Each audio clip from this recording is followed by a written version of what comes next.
The first few weeks of school are all about fresh starts, new faces, new routines, and a chance to build our classroom family from day one. Today we're sharing our favorite back-to-school lessons and routines that not only help things run smoothly, but also make our students feel right at home. This is Teachers on the Loose.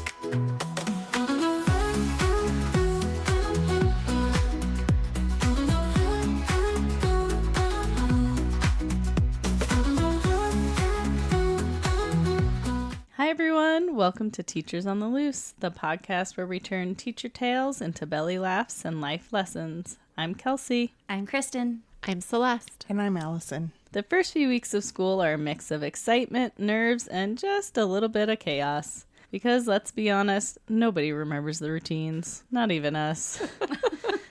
But this is also the time we get to lay the foundation for something bigger, a classroom that feels like family. Today we're sharing our favorite back-to-school lessons and routines that bring the laughter, the learning, and a sense of community. I love it. I cannot wait to dive in. But before we get started, let's do a quick how you doing check. So here's our question for the week. If you were an emoji, which emoji would you be and why? I think I would probably be the one that is like half smiling, but kind of has the quirky, like, I don't know, with the rosy cheeks and kind of the big eyes. Because I've had a lot of great moments this week. It was my first full week of being with students.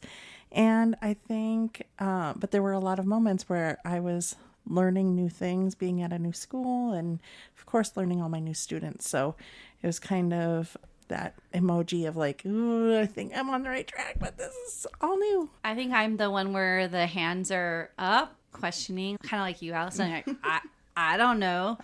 It's, it's been a long time since I taught kindergarten. So just trying to get back into that routine and those lessons and that kindergartners don't really know how to do school. So Yet.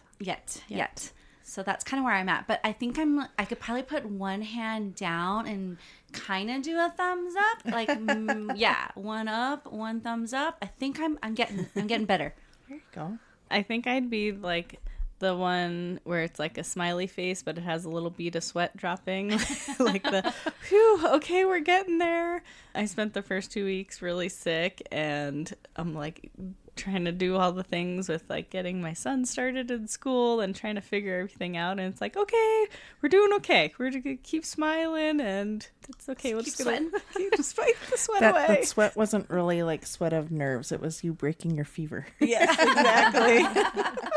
Poor Kels. I think I would be the one that has like smoke coming out of its ears. Is there one with smoke? I think so. Where it's like you're just running on all cylinders and you're doing all the things for all the people. And so, yeah, I hope the smoke settles down a little bit in the next week or so. You were on fire.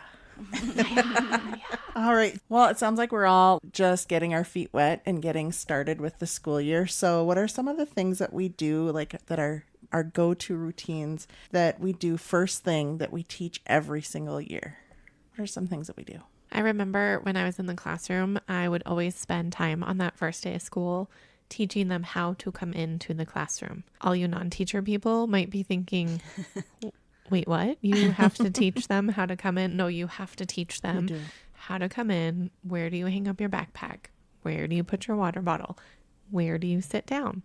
Where do you turn things in? Like, there just has to be a flow of every little thing, and you have to teach them how you want them to do it. Otherwise, they'll do it their way, and it will probably drive you crazy. You'll have 25 different ways of people coming in. Correct. So that one's really important. Is. Yeah, exactly. Yeah. And part of that one, Celeste, is like attendance. So that first few days of school, I want to be like, okay, call the office, say, it's coming. I almost got the attendance. We just got to learn how to hang up our backpack in the right spot and get out the water bottle, get out the lunchbox, all those things. But I was good. I didn't get any phone calls from the office this week. I'm so proud of you. Yeah, I've got that attendance in. Yeah, I feel like we need to have like a tracker. Like I've gone 5 days without having an office call for my attendance. With that, also entering the classroom, it's a hand signal, especially with kindergartners, because they just want to shout out everything to you, and especially that they all have to use the bathroom. And so I teach them this American Sign Language for how to use the bathroom. I got a lot of runny noses in the classroom with that back to school colds, like what you got, Kelsey, and how to, ask to go blow your nose and how to get water. So all of those, of course, we're still learning. So they still shout out, I got to go use the bathroom. And then of course, one person uses the bathroom and guess what? Now the next person has to use the bathroom and then everyone has to use the bathroom. Yeah. So one of the things that I teach them is when it's appropriate to use the bathroom. Yeah. Like we are now second graders, like unless it's an emergency, and we all get those tummy issues every once in a while where you're like, I gotta go right now. But unless it is an emergency, wait for a transition. Wait, Yes. Don't right when I get started with a math lesson, if you are like, oh, I'm going to go use the bathroom so that I can get out of this math lesson, I might say to you, hey, you got to wait a minute. Yeah. We know your ways. Can't Yeah. be sneaky. Right. Yeah. You quickly learn your high flyers too that are like just trying to Yeah. go play around. But no, I think that one of the things that I do is I try to teach them callbacks and what appropriate voice levels are for what parts of the school and where, Yeah. because they can quickly get loud, and I need them to understand that there's an appropriate time for you to be talking with your neighbors and to be engaging with your friends in different conversations. But there's also times where it has to be a level 0 where it is silent because people need that quietness to be able to reflect and do their learning. So I like to teach them the voice levels, and then I like to teach them a couple of callbacks, like class, and they say, Yes, yes. right, something like that. And I have a whole bunch of different ones that I do. What's your throughout the year. favorite? I do. My favorite, but I don't teach it right away because they get out of control with it, is the chicken wing, hot dog and bologna, chicken and macaroni. And then they all say, chilling with my homies. And then they stop, look, and listen. Well, and I think too, a go-to one that they all do really well is I go, shh, shh, shh, shh, shh. And then they go, shh, shh, shh, shh, shh.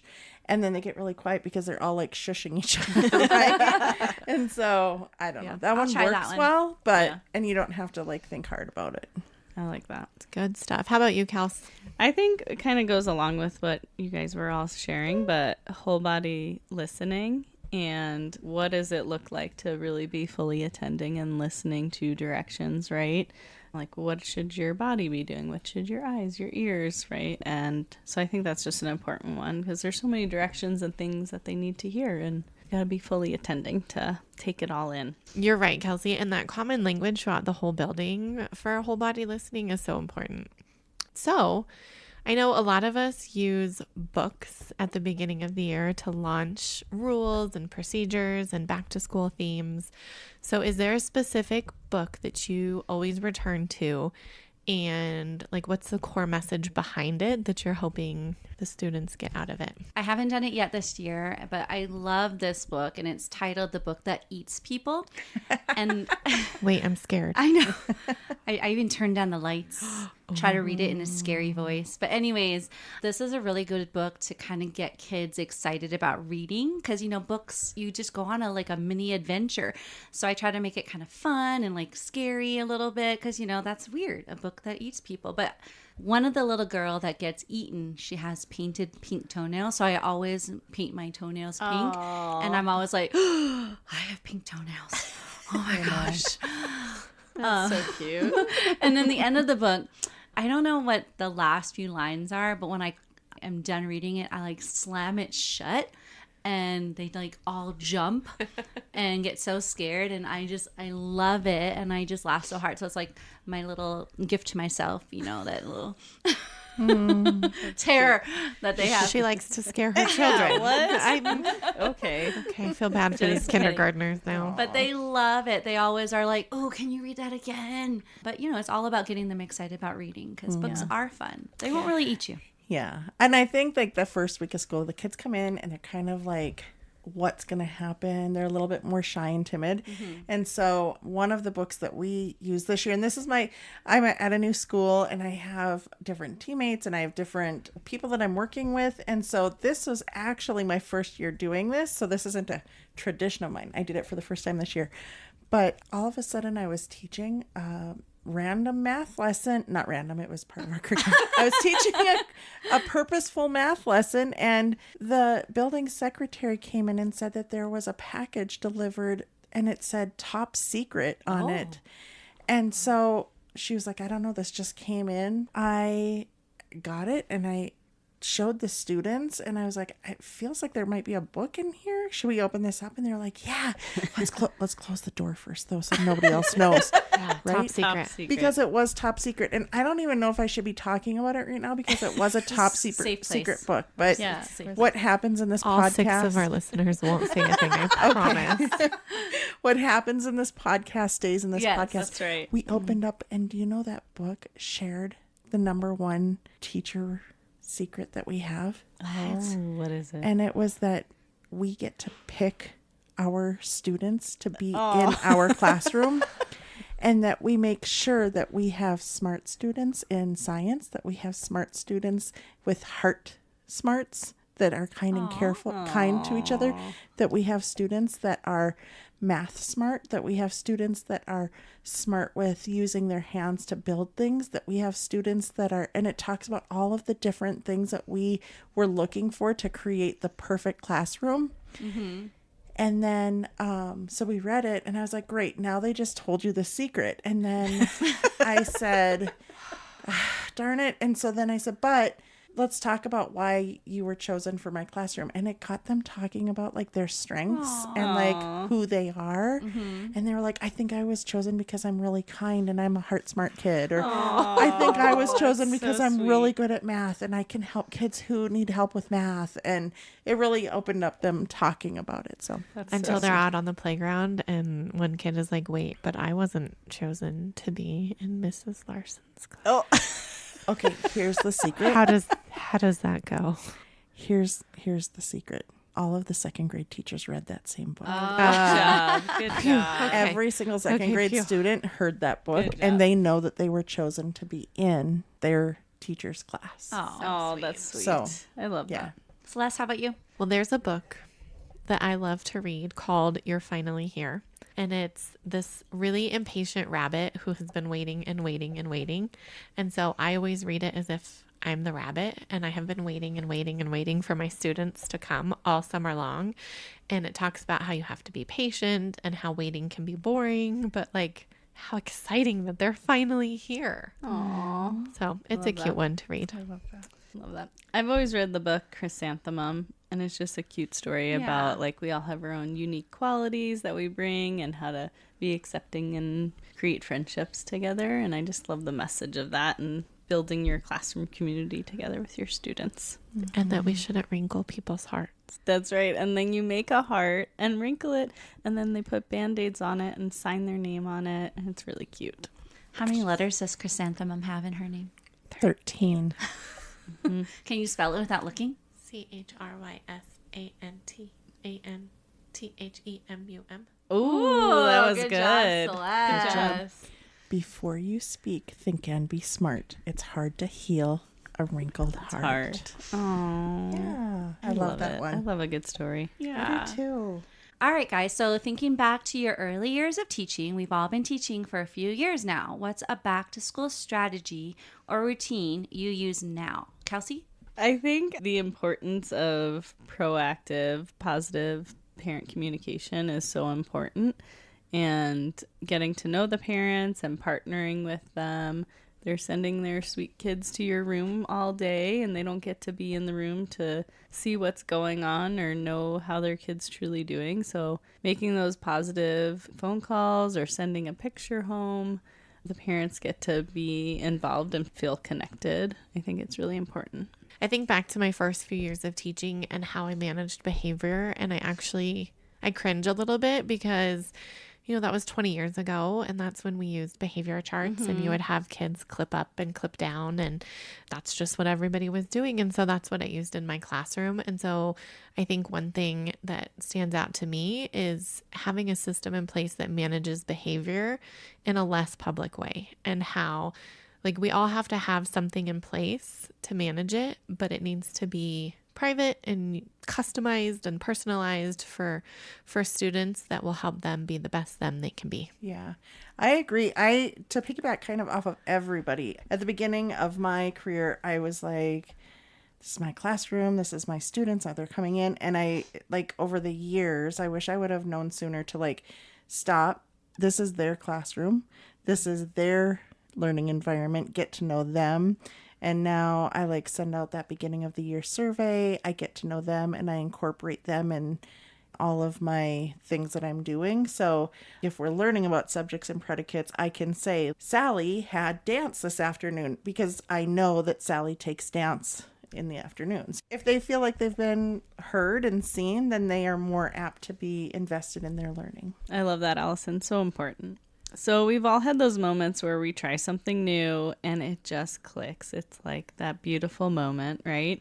So can you share a recent back to school idea you tried, maybe a lesson or a different way of doing something that you're absolutely going to keep in your toolbox for next year? Well, teaching kindergarten is a whole nother beast, people. Oh my gosh. It's true. It is. I'm exhausted, but I love it. So shout out to all those kindergarten primary teachers out there. Teaching routine, teaching how to use the bathroom, teaching how to use school supplies. I didn't realize that there was a slideshow for how to use a pencil, you know?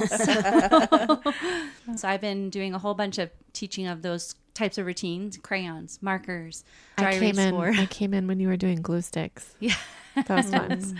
All the things. And when I taught kindergarten years ago, we didn't do it to the extent that I'm doing it now, but I see the purpose behind it. And I know in the end, it'll be worth it. And I mean, they're fun lessons, so it's totally fine. But man, it's a lot. So something that I learned recently is an acronym to teach the whole body listening, like what Kelsey was saying earlier, how you teach them to be engaged in everything. But one of my new teammates uses an acronym called STAR. And so she teaches them what STAR means. And it means to sit up, to track the listener. And that's really important. Like you don't start talking until all eyes are on the person who's talking.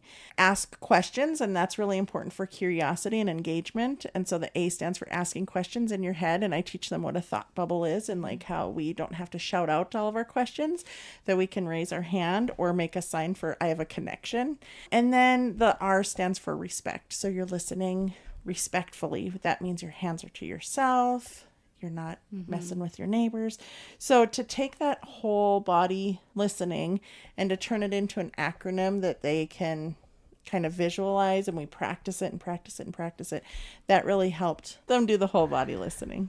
Oh, it's so important to have that visual so that students know what it means to be a whole body listener. Yeah. And I just want to say a quick thank you to my coworker who shared that with me this year. Love it. The last few years in the classroom, I saw the Band-Aid lesson. I don't know if you guys know this one, but it's the equity versus equality. That's one that no matter what grade, no matter what level I'm teaching, I would probably just keep that in. And so just the quick rundown is you have a kid come up and you're like, man, have you ever hurt your knee? And they're like, yeah, it hurt right here. And you put a Band-Aid on it. And then you have the next kid come up and you're like, ooh, have you ever like hurt your elbow? And they're like, yeah. And you put a Band-Aid on their knee. And then the next kid comes up and you're like, man, have you ever hurt your head? And they're like, yeah, this one time I hurt my head. And you put a Band-Aid on their knee.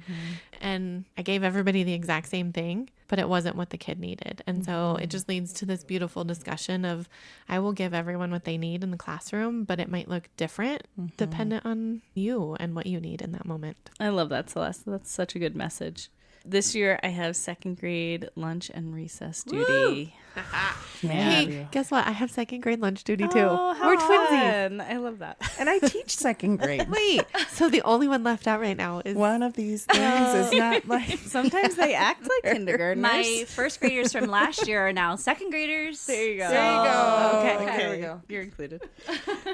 So I really tried to start on a positive with them during that time because it's a lot of kids and just two of us on duty. And so I've tried to align with our positive behavior system that we're using as a school. And so we have these little tickets that we use. And so every lunch and recess, I try to write for them, and then in the cafeteria give them a little shout out in front of everybody and try and reinforce that positive behavior and keep practicing that with the kids. So Nice. Yeah, because what do they say? You need 5 positives to every one negative. So you got to get that 5-to-1 ratio in, Kels. that's right. Good job. Thanks. it's a good reminder. That was like 2 positives. Should I give her 3 more? Give her 3 more positives. You're really pretty. Your I like hair that looks color great on today. you. What's the who's doing the Thank you. negative? Thank Who's you. doing No the negative. We don't Oh. need negative. Nope. Just all Okay.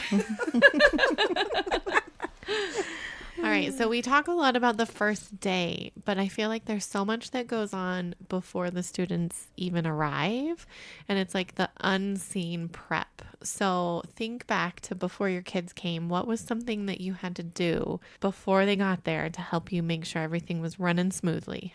I mean, we're pretty much tired before day one of students, when we're back to school, because we are doing all the unseen prep. For me, doing student numbers and class lists, which is a little tricky because you think you have your list and you're like, okay, today's the day. I'm going to write numbers and write names. And then you got it all done and you printed all your copies of all your student lists, and the office says, guess what? Got a new student. And it's not like a last name like a Z or something. It's like the beginning of the alphabet, and you're like, oh, I knew it. I shouldn't have written anything down. I always liked getting all the supplies organized, like making sure their pencil box had the scissors and the crayons and the pencils, and then all the extras were put away in nice little bins so that we could replenish once they needed to be replenished. But like the supply organization for me was so important before everybody came. Not in kindergarten. No. They got an empty pencil box on the Oh, first day of because school. you had to teach how to They use don't each get thing. anything? They got nothing. Not even a crayon? Well, it's like a community crayon thing. Oh, I would cry. I would walk into your class. There's and nothing. You got my nothing. emotions. I'd be like that mom on TikTok that was like, I wanted my child to have this beautiful kindergarten experience. There was no cute rug, and there was nothing in no the pencil box. crayons. I do put school supplies out. But what's one essential item, whether it's some sort of notebook or pen or whatever it is, that you cannot imagine yourself starting the school year without? What is your go-to? I still love myself a good Erin Condren Oh, Condren me plan too. book. Yeah, I have Yeah. to have that plan book, and I have to have all of the dates in it of when there's PD days, when there are no school days. I need to put all of my students' birthdays in there, all of my colleagues' birthdays in there, and I just need to have all the dates set up and ready to go. So I do get myself a new planner, a physical planner that I get to write in every year. And I bet you have to write in it with some new pens, right? Yes. Because that's Gotta my have new favorite. I probably have enough pens to house 3 school buildings full of teachers. Like, I don't need more pens, but there is something about starting the new school year. You have to go buy new pens, Got to. right? You know, in my planner though, I use pencil because I erase a lot. Me too. And Allison, so stop, I know that there's stop, erasable stop. pens. You gotta get but erasable I pens. know. But I always get nervous because isn't it based off of heat? And I've heard of people like Are you too hot? putting their planners in their car, and then it gets hot. Didn't this happen to This you is one new to time, me. Celeste? Yes, and Oh, so And then did you have to like put it in the freezer or something? No. No. No. Okay, so tell me what happened. So I had this wall of pictures in my classroom that I took on the first day of school, and then beside it, it said what they wanted to be when they grew up. I remember. And at the end of the year, I would write a little handwritten note on the back, laminate it, and give it to the that's students as like an end of the year sweet. gift. Oh, cute. Well, I used Oh, I know where this is going now. Now I remember. okay, so I Okay. used an erasable pen as I was writing the love notes to each student, because I was like, if I make a mistake, then I can just quick Yeah. erase it. No big shakes. Like, it'll be fine. And when I ran the pictures through the laminator, The laminator is hot, right? the words all 200 disappeared. Oh, All 26 handwritten love notes you didn't that were realize until you individualized. sent everything through. Everything was through, and I got them all back, and I'm like, where are all the words? The words are gone. No. So I had to redo them all. Oh no. hard. But it wasn't my planner. I've never put anything in the freezer. So I heard somebody say that they put their planner in their car and it got really hot, and then they opened it up and then all of their plans were gone. And then somebody said, "Oh, just put it in the freezer and then the ink will come back. But I don't know. I haven't. Can we try it? I'm gonna try Let's it. try it. This is like a science need to experiment. test this out. We need Yeah. to test it. I don't know for sure, but so I kind of after that whole thing, I stopped using the erasable pens. Oh, wow. And I went to get. I get black Ticonderoga pencils so that I know that they're teacher yours. pencils. I learned that from you, Allison. That's what I have to. Yep. I love it. Definitely new pens. But I also have been getting, instead of just sticky notes, like a to-do list pad for the week. Surprise, Of course you surprise. Is it like And it's- personalized? No, I should do From it Kelsey's personalized desk? because that would be really cute. But no, there's just like this really cute like Monday to-do list, Tuesday, and then I write all the things throughout the week that I have to do or have to remember, and it just keeps me organized. I like a good handwritten thing too. I love digital too. I have a ton of digital stuff, but Where's your to-do list pad? it's in my backpack. Do you want to see it? Sure. No. What's going on right No, now? I just want to know where it's at. I love writing on. I like how you guys wrote on Kelsey's to-do list. Oh, yeah, that's right. When we were pranking her, we wrote on your to-do list for the next day that she had to appreciate the people that messed Pranked up me? your. That pranked my office? Did somebody prank your office again? They sure did. Who? What Oh, she happened? might be sitting in this room. Okay, but to be Oh, fair, Culver. it was like so lame. Like on a scale of 1 to 10, it was like a 0.5. I had 2 seconds. My boss was with me. Kelsey's boss heard me and like came running down the hallway. She So knows now. I literally just took her drawer of pens out and put them on the floor across the room. Like it was the worst prank of all times. Do you know, I knew that you were in the building that day, and I remember walking out of my room and just taking a quick glance around, like, I should take a picture of where everything is at just in case, and then saying a little prayer. Had my boss not been with me, I would have spent a whole lot more time, but I was on my best behavior. Look at you. Good job. But guess when I wasn't on my best behavior? Uh-oh. What happened? I pulled my first prank at my school this year. Oh, do tell. Do Yeah. tell. I brought a little fun. Okay. It's a little Okay. quirky tradition that, you just got to get the fun flowing. Yeah, and love so it. I happened to be in a second grade class on Friday, which happened to have a lot of Kristen's old students. Oh. And I don't know if you know this, but, Kristen and I pranked each other an awful lot last year. And so Yes. her students were like, hey, have you pranked Mrs. Spraker yet this year? And I said, oh, gosh, no. I said, I am on my best behavior. You I've- haven't. I have turned a new leaf.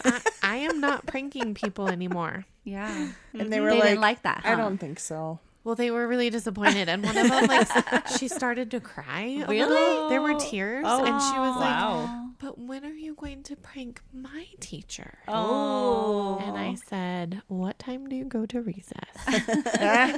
Game on. And so they went to recess.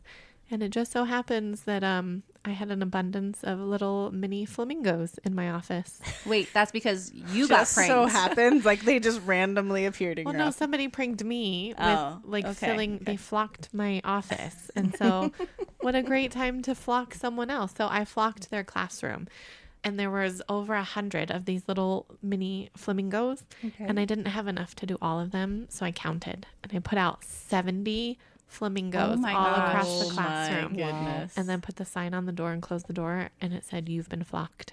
Nice. And then at second grade lunch duty, they were all like, oh, did you flock us? I said, what are you talking about? What? Flock? What is that? They totally knew it was you. They knew. Yeah. It was They fun. loved it, I Busted. bet. But what have you guys done in the name of fun or quirky traditions to just bring in some joy those first few weeks of school? Well, back when I taught first grade, of course, I had to read First Day Jitters, and we made jitter juice with 7-Up and sherbet. The kids are always like, I want the recipe. Can you send it to my mom? I'm like, it's seriously just sherbet and 7-Up, you guys, but okay. And then, of course, popsicles for our math curriculum. So basically, I like to give my students sugar. Feed them, give them sugar. Good them idea. so Send them happy. home. Yes, at the end of the day. Always at the end of the day. But in kindergarten this year, I did something really, really crazy. Are you guys ready? Yeah. I let them play with Play-Doh. Oh. She's not lying. I walked in and I was like, are you feeling okay? There's Play-Doh on desk. I know. And, And on the floor. Yeah, I was like, I'm trying new things, Celeste. And Yeah. I was Look really at proud you. of you. Good job. Yeah, and now I'm looking up Play-Doh toys because all I was like, here's a spoon. I don't have any toys. But then my teammate gave me some letters and shapes for them to use to cut out. But yeah, I let them Aw, play with cute. Play-Doh. Good job. Allison, how about you? So on Friday, I put my little JBL speaker out in the pod, and as kids were coming in on Friday, they were listening to "We're Going to Have a Good Day," and all my homies gonna. I don't know the words, anyways, but it was a good. And ain't nobody gonna die today. Yeah, well, I know. Hey, we're gonna That's have a a good good day. Yeah. But, and just like I made a playlist this summer that had just upbeat, fun, clean children's songs. And so we play that in our pod, and like all the teachers were dancing as kids were coming in, and it just kind of set the vibe for having a good day that day. So For That a was fun something- Friday. I love that. I love that. And that's something that we do in the main entrance too, which I have so much fun with on Fridays.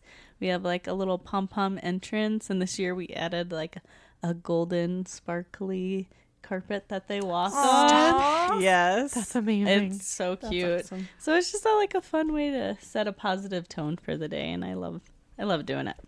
Well, back to school season is equal parts chaos and magic, and teachers are tired. But our students are full of excitement and so much possibility. In this episode, we shared our favorite first week lessons and classroom routines that keep the chaos in check while building your classroom community. Because at the end of the day, it's not just about the rules and routines. It's all about the laughter, the connection, and creating your small little family. All right, listeners on the loose, it's your turn. What's your go-to beginning school year activity that you recommend to every teacher? And we want to hear from you. So tag us on Instagram at Teachers on the Loose or on TikTok at TeachersOTL and share your story. You might just hear it on a future episode. So grab your favorite pen and write us on your to-do list and meet us back here next week for more Teachers on the Loose. This is Teachers on the Loose.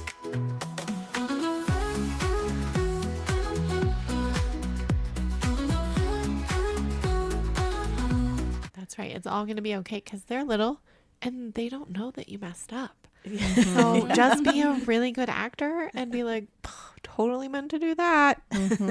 You're welcome. Yeah, they don't know what you didn't get done, right? Yeah. Like, so They if you're in don't your know. head, you're like, oh my gosh, I didn't get this labeled or that. They don't know. They have no idea. Or they don't even really care. Like, Yeah. oh, my name's not on this. It's fine. I don't care. Oh, my pencil box is completely empty. It's fine. It's not empty now. We've learned pencil, eraser, dry erase marker, glue stick, scissors. Wow, you've been They have busy. all the things. I'm busy. Yep. Wow.